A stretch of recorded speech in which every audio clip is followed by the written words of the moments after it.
সাবেক তথ্যমন্ত্রী ও জাতীয় সমাজতান্ত্রিক দল জাসদের সভাপতি হাসানুল হক ইনুকে গ্রেপ্তার করেছে ডিবি পুলিশ।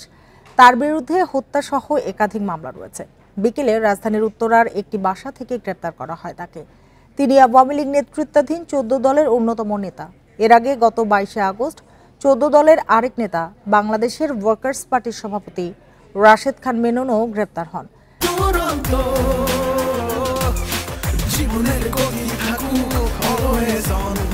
রাজধানীর মিরপুরে শিক্ষার্থী আলভি হত্যায় শেখ হাসিনা, হাসানুল হক ইনু, রাশেদ খান মেনন সহ অজ্ঞাতনামা ৫০০ জনের নামে আন্তর্জাতিক অপরাধ ট্রাইব্যুনালে মামলা রয়েছে। ৫ই আগস্ট ছাত্র জনতার গণ আন্দোলনের মুখে প্রধানমন্ত্রীর পদ থেকে পদত্যাগ করে দেশ ছাড়েন শেখ হাসিনা। সরকার পতনের পর শেখ হাসিনা সহ সাবেক মন্ত্রী, প্রতিমন্ত্রী ও আওয়ামী লীগ নেতাকর্মীদের নামে বেশ কয়েকটি হত্যা মামলা হয়েছে।